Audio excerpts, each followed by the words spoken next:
Let's praise the Jets, though, for a minute or two before we take a break. Yes. They've won 3 in a row.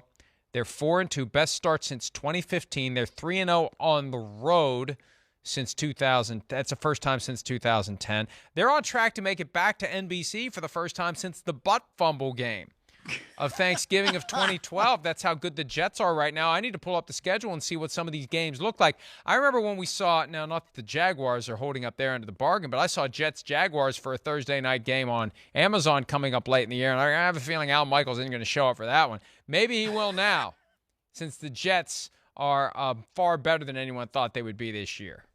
Yeah, well, the Jaguars are really disappointing me, especially after I said they would win the AFC South a few weeks ago, but I still think they will.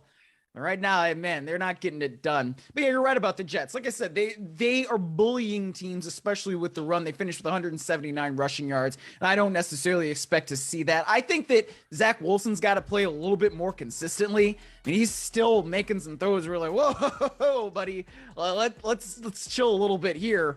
But when you're getting the kind of production that they're getting out of the run game with Breece Hall, as you see him running into the end zone right there, that makes them play, that makes them more competitive, and you just can't get that offense off the field at just any given time. They know how to close out games, and that's something that teams don't always know how to do. Just talking about the Ravens can't do it. And when you can close out those games in the fourth quarter, that makes you dangerous.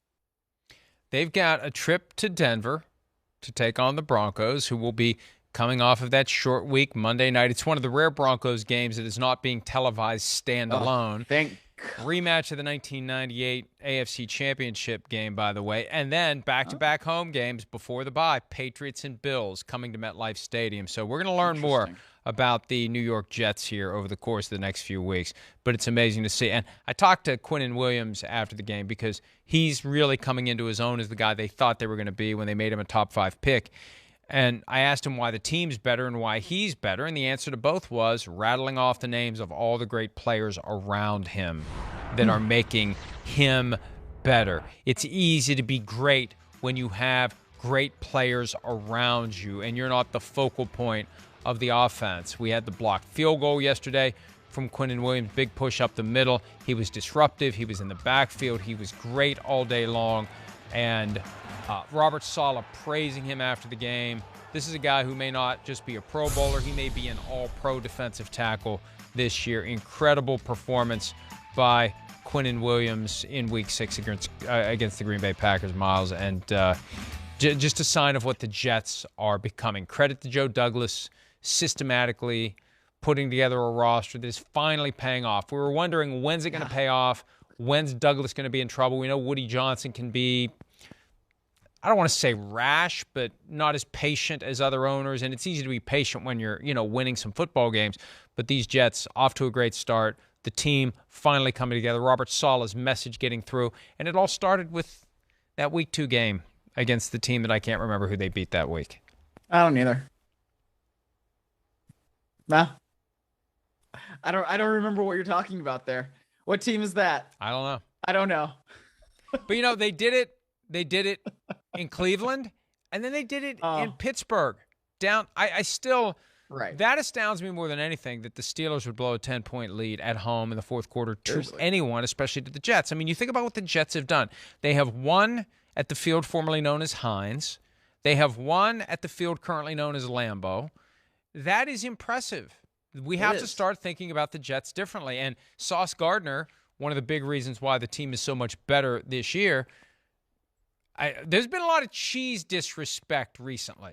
Last week it was the profane chant from the fans in London about shoving the bleeping cheese up your bleep. Up your bleep. Yeah.